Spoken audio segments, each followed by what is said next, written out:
और देखिए, रूस और यूक्रेन के युद्ध से जुड़ी लगातार बड़ी अपडेट्स हम दे रहे हैं और इस वक्त की सबसे बड़ी खबर, सबसे बड़ा अपडेट यह है कि रूस ने पूरी दुनिया को एटमी हमले की धमकी दी है और रूस के विदेश मंत्री की तरफ से एक बड़ा और बहुत विस्फोटक बयान सामने आया है। उन्होंने साफ तौर पर कहा कि अगला जो विश्व युद्ध होगा वो बहुत भयानक और एटमी होगी।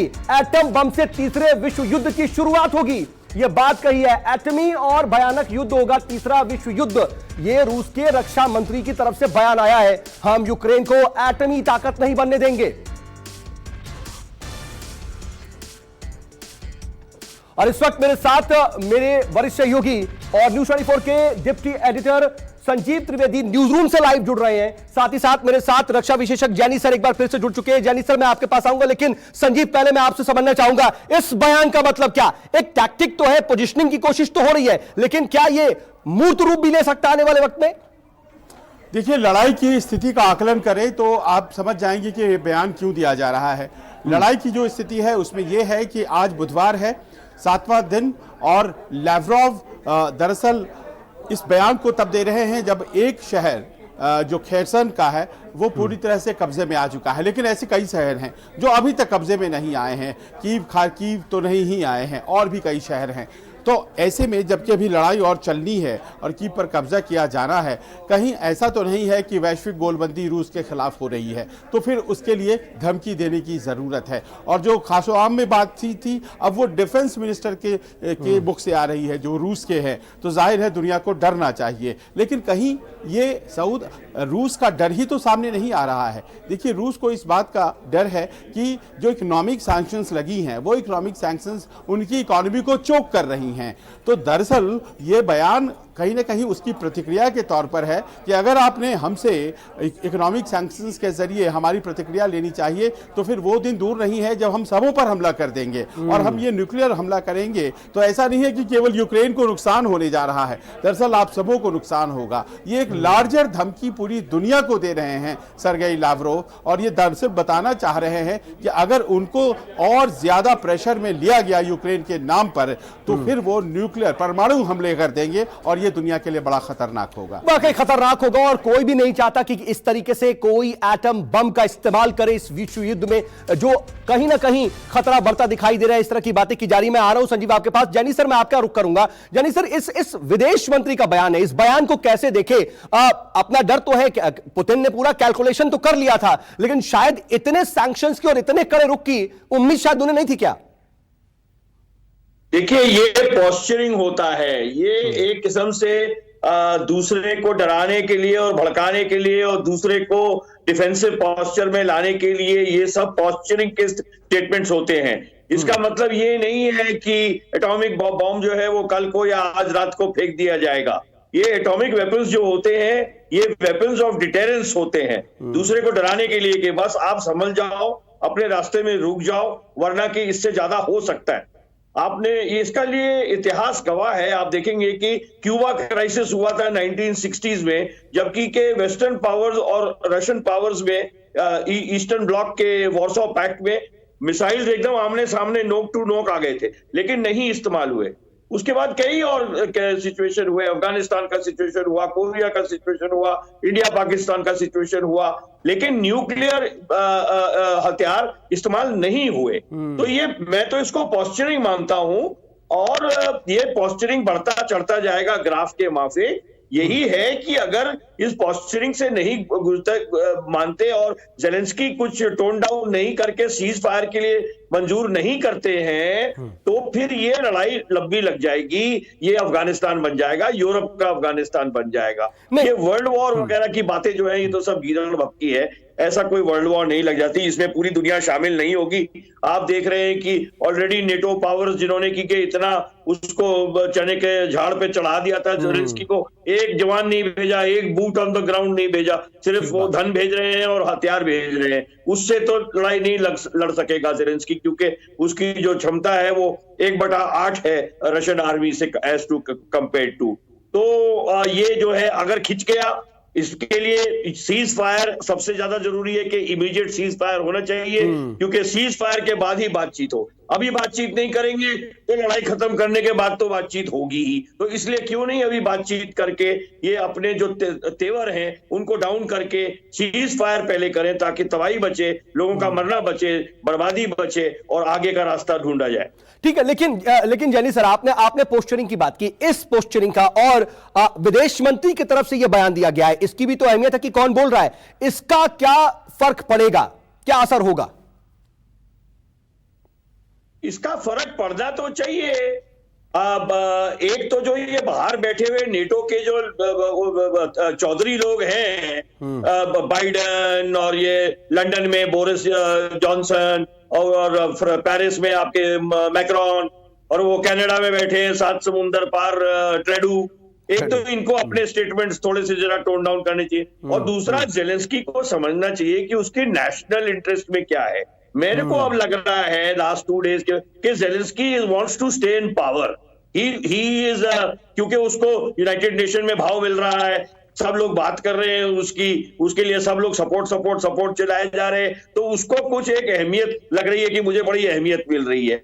असल में उनकी अहमियत 0 है इस समय। अगर वो डटे रहे और सीज फायर नहीं माना, टॉक्स पे नहीं अगर लेन देन के भाव से आए, तो फिर उनके देश की बर्बादी मुझे दिखाई पड़ रही है आगे। जी हाँ, ठीक है जैनी सर, मैं आ रहा हूं, लेकिन संजीव जल्दी से मैं आपसे एक चीज समझना चाहूंगा कि क्या ये रूस की कहीं ना कहीं एक परेशानी भी जाहिर करने वाला है। वजह ये कि जेलेंस्की और यूक्रेन उनके सामने कहीं टिकते नहीं या फिर बहुत कमजोर है, वो जान रहे हैं, लेकिन जो पश्चिमी देश हैं और जो नेटो देश हैं, वो मॉरल सपोर्ट लगातार यूक्रेन का कर रहे हैं, और इसी वजह से यूक्रेन पीछे हट नहीं रहा है। तो शायद इसको टोन डाउन करने की कोशिश है क्या? देखिए, ये बयान जो है ये नीड बेस्ड है, ज़रूरत के मुताबिक दिया गया है। आज की तारीख में 2 ज़रूरतें बहुत खास हैं रूस की। पहली तो ये कि जेलेंस्की काबू में आए, काबिज हो जाएं, और दूसरी कि इकोनॉमिक सैंक्शंस जो ताबड़तोड़ लगाई जा रही हैं हर बीतते दिन के साथ, उससे बचा जाए। जेलेंस्की को कौन दबा सकता है? पश्चिमी देश दबा सकते हैं। अगर पश्चिमी देश उसे हमेशा सपोर्ट ही करते रहेंगे तो फिर जेलेंस्की लड़ाई से पीछे नहीं हटना चाहेंगे, और जाहिर है कि अगर पश्चिमी देश उन्हें सपोर्ट करते रहेंगे, रसद देते रहेंगे, तो इस लड़ाई की खिंचने की संभावना होती है। वहीं दूसरी तरफ अगर लड़ाई खिंचती है तो फिर इकोनॉमिक सैंक्शंस भी आगे बढ़ते हैं। ज्यादा बड़ी समस्या है आर्थिक प्रतिबंध। इन आर्थिक प्रतिबंधों को खत्म करना बहुत जरूरी है, टोन डाउन करना बहुत जरूरी है, क्योंकि अर्थव्यवस्था जो है उसका संतुलन रूस के बिगड़ रहा है।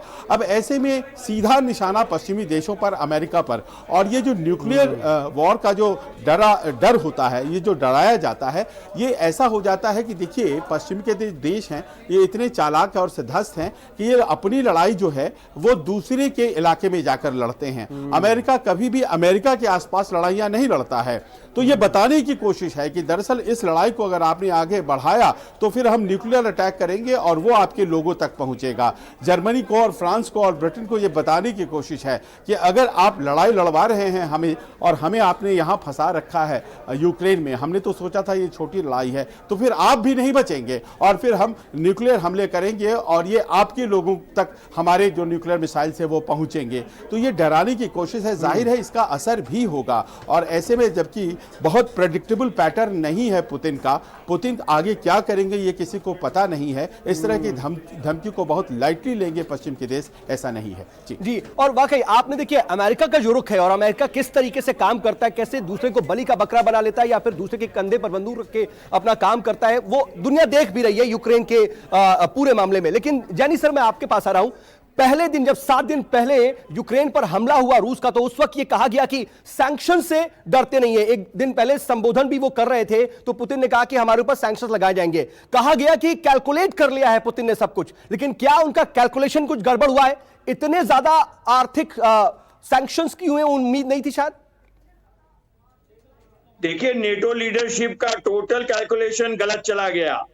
मेरा ये मानना है अभी पिछले 2 दिन के एनालिसिस के बाद कि ये लड़ाई चाहते ही थे, अमेरिकन चाहते थे कि वहां पर लड़ाई लग जाए यूक्रेन में, ताकि कि वो सैंक्शंस डाल दें।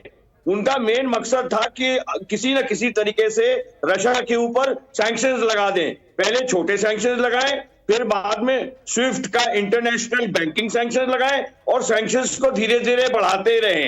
वो मकसद उन्होंने हल कर लिया है, लेकिन उस मकसद को हल करने के रास्ते में जो आग बबूले में जो यूक्रेन को झोंका है उसमें से निकलना बड़ा मुश्किल होगा, क्योंकि ये सैंक्शंस, इतिहास गवाह है कि रशिया के ऊपर सैंक्शंस का बहुत कम असर होता है। हाँ, टेम्परेरी कुछ हो सकता है, लेकिन आप देखेंगे 2008 में जब उसने जॉर्जिया कैप्चर किया तब इन्होंने सैंक्शंस लगाए, वो रशिया का एक बाल भी टेढ़ा नहीं हुआ।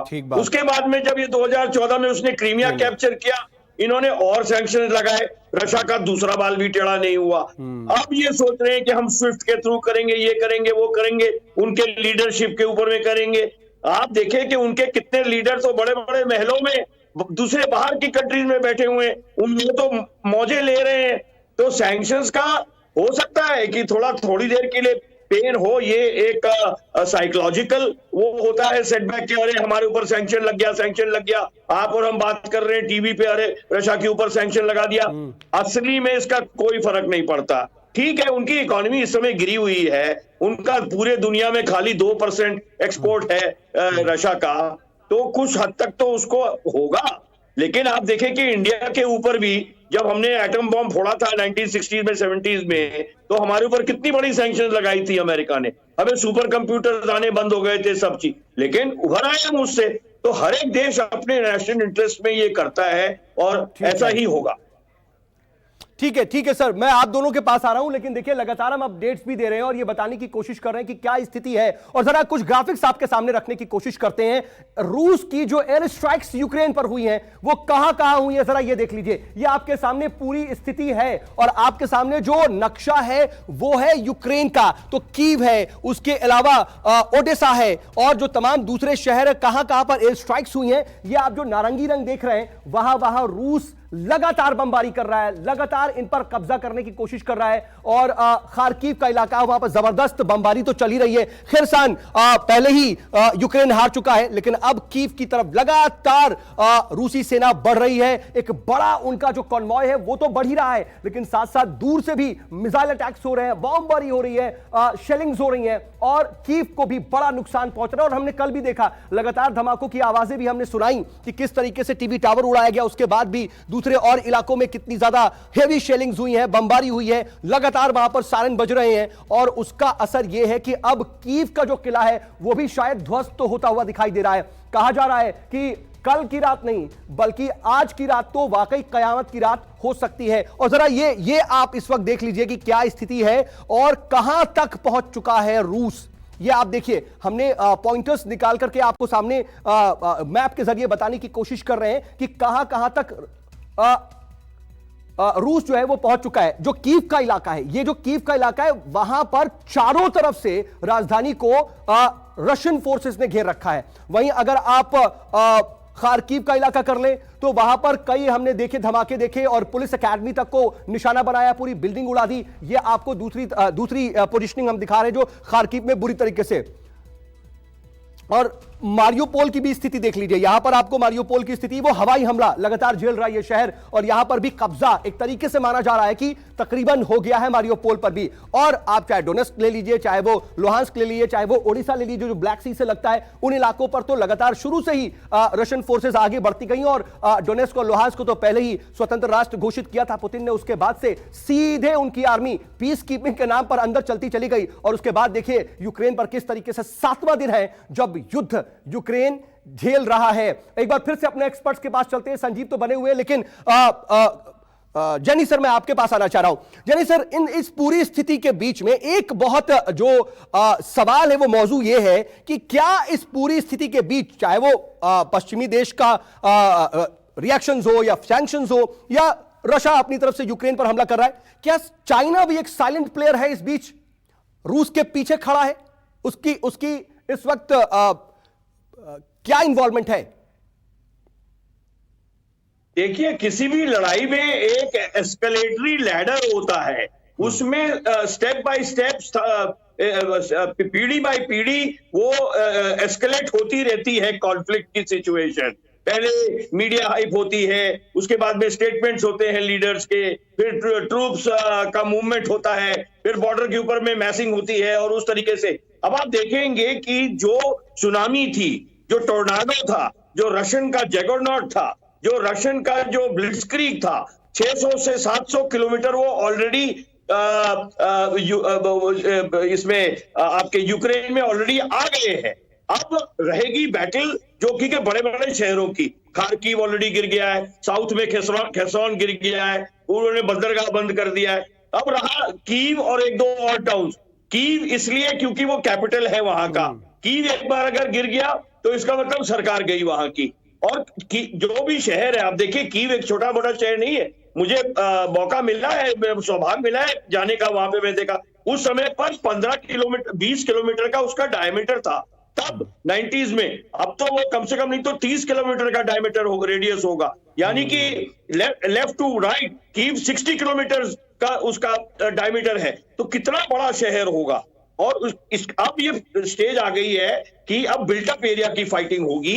और ये बिल्टअप एरिया की फाइटिंग मैकेनाइज्ड फोर्सेस से या हवाई जहाज से नहीं लड़ी जाती है, ये पैदल सेना से लड़ी जाती है। Hand to hand, window to window, house to house, terrace to terrace, house to house fighting होगी, जो कि बहुत ग्रूलिंग होगी, कैजुअलिटीज ज्यादा होंगी, hard hitting and bloody battle होगा।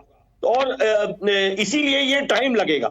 तो अब क्या कर रहे हैं वो लोग, सर्कल कर रहे हैं ताकि जिसको हम आर्मी लैंग्वेज में सीज बोलते हैं। जब सीज कर दिया आपने तो आपने सारे लाइंस ऑफ कम्युनिकेशन काट के लोगों का अंदर से आना जाना और वहां का साजो सामान अंदर से आना जाना, ताकि कि you compel the government to drop and surrender and say okay we will agree to talks. ठीक है जैनी सर, आप देखिए जो बता रहे हैं, जाहिर सी बात है हमारे दर्शक समझ पा रहे होंगे कि असल में वहां पर क्या हो रहा है, किस तरीके से रशियन फोर्सेज आगे बढ़ रही हैं, कैसे कीव पर कब्जा करने की कोशिश करी। बहुत शुक्रिया हमारे साथ जुड़ने के लिए। संजीव भी लगातार न्यूज रूम से बने हुए थे। संजीव, आपका भी बहुत बहुत शुक्रिया इस वक्त तमाम अपडेट देने के लिए। तो देखिए हम लगातार अपडेट्स तो दे रहे हैं, वहां पर क्या स्थिति है पल पल की हम अपडेट्स दे रहे हैं। जो विजुअल्स आ रहे हैं वो भी आपको दिखा रहे हैं, जो बड़े बयान आ रहे हैं वो भी हम आपको दिखा रहे हैं। और ये वॉर कवरेज न्यूज 24 की लगातार नॉन स्टॉप जारी है। नमस्कार, मैं हूं मानक गुप्ता। अगर आपको हमारा ये वीडियो पसंद आया हो तो इसे लाइक और शेयर जरूर करें। और हां, हमें सब्सक्राइब और फॉलो करना ना भूलें ताकि आप देश और दुनिया की कोई खबर मिस ना करें। तो जुड़े रहिए हमारे साथ और देखते रहिए न्यूज़ 24।